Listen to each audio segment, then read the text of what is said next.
God damn you.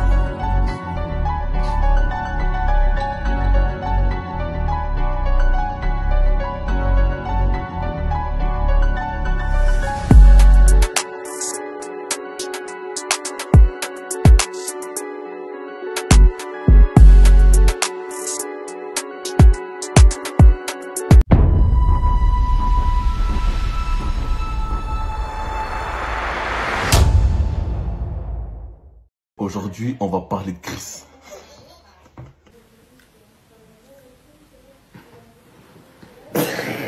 Déjà, par recommencer, mon ref, j'aimerais juste te poser une question. C'est ta meuf ou c'est pas ta meuf? À un moment donné, réponds français, c'est bon, non?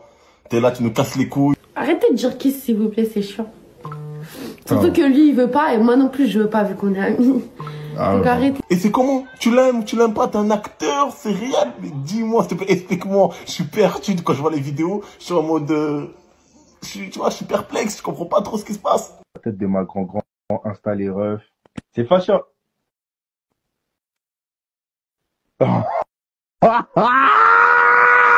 Il nous fait le lover ou il nous fait l'acteur? Parce que moi, je le connais, mais là, je sais pas si c'est vrai ou pas ce qu'il nous fait. Ouais. Et ça fait combien de temps vous baisez? Vous voyez? Vas-y, bah ouais. Non. Voilà, j'ai de la grille.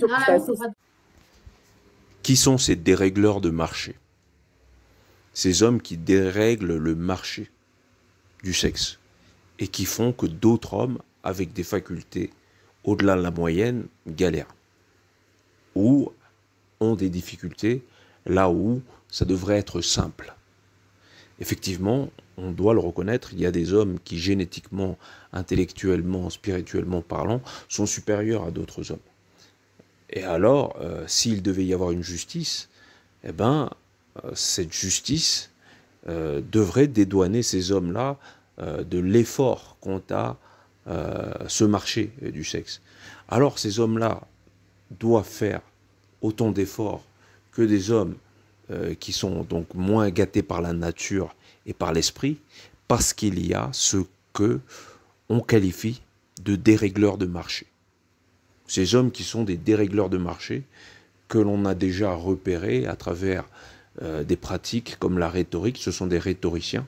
J'en ai mis un juste en intro, histoire que vous voyez un petit peu leur technique de manœuvre. Ce sont des hommes qui, bien entendu, font plus attention à la manière qu'au fondamental, c'est-à-dire que ce sont des hommes qui vont beaucoup jouer donc sur les modes, les récurrences, sur ce qui est moralement acceptable ou pas, et qui vont faire le choix donc de rejoindre donc le camp des masses pour bien entendu être auprès des nanas, et donc pour éloigner les rebelles, éloigner les subversifs, les hommes avec de la singularité, donc les meilleurs des femmes. Et c'est de bonne guerre parce que c'est leur seule manière de pouvoir accéder au sexe, notamment par le biais de l'argent. Hein. Parce que si on écoute l'orateur de l'intro, si vous avez de l'argent, vous avez droit aux femmes. Sans les femmes, vous n'avez pas droit à l'argent. Ce qui vous élimine lorsque vous avez des capacités comme ceux que je viens d'énumérer juste auparavant. C'est-à-dire que vous avez des facultés qui ne valent rien à côté de l'argent. C'est-à-dire que la seule faculté qui mérite d'être mise en avant, c'est votre capacité à pouvoir générer du bif. En d'autres termes, ce jeune homme, hein, il prêche pour sa paroisse. Donc lorsqu'on n'a pas de faculté d'esprit ou autre, ou mentale, ou intellectuelle, ou des facultés physiques, eh ben, on est obligé de se cacher derrière l'argent. Une grosse liasse de billets, on achète donc la conscience des nanas, et les nanas ont tendance bien souvent à se laisser acheter assez facilement. Et donc, on se base sur la faiblesse de la femme faible pour ne pas du tout remettre en question ses particularités vénales et sa faiblesse. Et donc, on ne change pas cette femme, mais on se calibre, donc on se réajuste aux caprices de celle-ci pour avoir droit de cité. Ce qui fait qu'on coiffe, hein, on coiffe au poteau l'homme véritable, l'homme valable, le surhomme, par le biais donc de notre caractéristique qui est bien entendu de pouvoir soudoyer la femme avec de l'argent. Mais c'est facile de soudoyer les femmes avec de l'argent. Parce que la femme est légère. La femme aime le fric, elle aime le pognon. Elle aime les choses superficielles.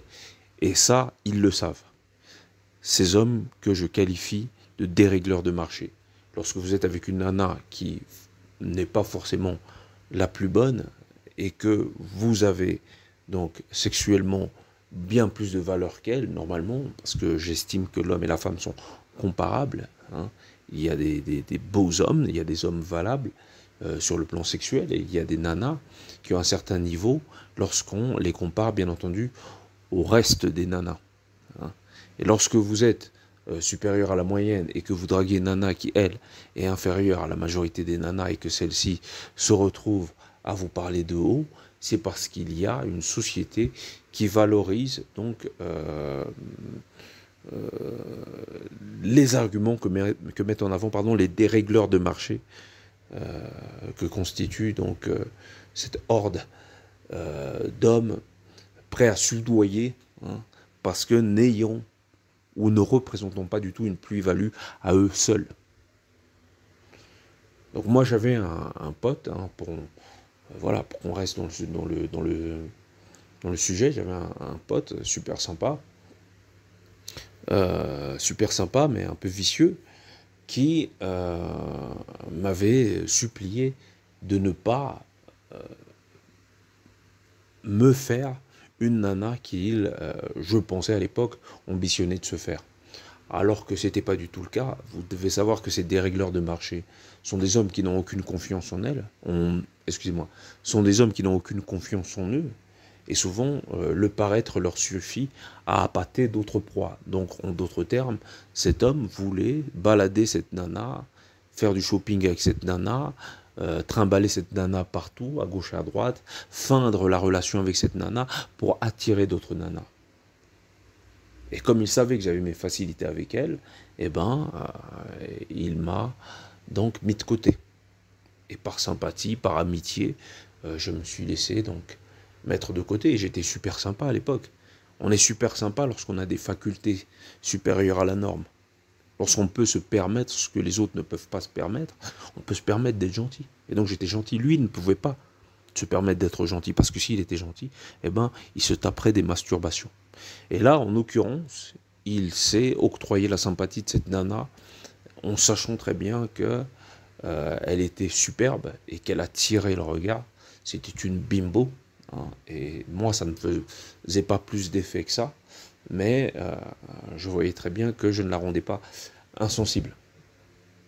Et donc ces hommes-là, n'ayant pas le bagou d'autres hommes, alors ce qui leur reste, bien entendu, c'est la manipulation. Et lorsqu'ils ne peuvent pas soudoyer avec l'argent, parce qu'à l'époque on était assez jeunes, ils soudoient grâce à la ruse et la manipulation.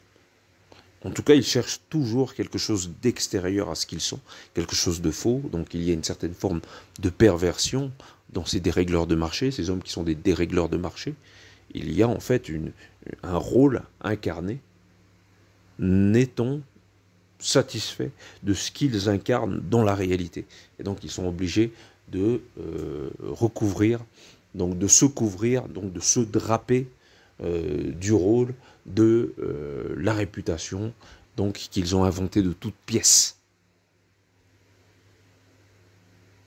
Et alors lorsque vous êtes vrai et que vous côtoyez ce genre d'homme, ce qui n'est plus le cas aujourd'hui, bien entendu, paix au cercle, je ne côtoie plus ce genre d'individu parce qu'on n'a rien à se dire et que toutes mes conversations sont vraies, et donc quelqu'un de faux ne peut faire long feu avec moi. Je ne fais semblant qu'avec les nanas de ma famille, c'est les seuls qui me restent encore, et bien entendu, ça me coûte beaucoup d'efforts. Donc je ne peux pas le faire tous les jours. Je le fais juste pour qu'il y ait une certaine cohésion familiale. Mais ce genre de mec qu'ils aillent se faire enculer. Et donc, les dérégleurs de marché sont des hommes n'ayant pas des particularités masculines qui n'ont rien à voir avec l'argent.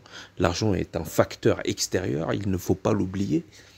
Et donc, c'est le seul argument que peuvent donc faire valoir ce type d'hommes, ne pouvant se permettre de faire valoir leurs propres particularités.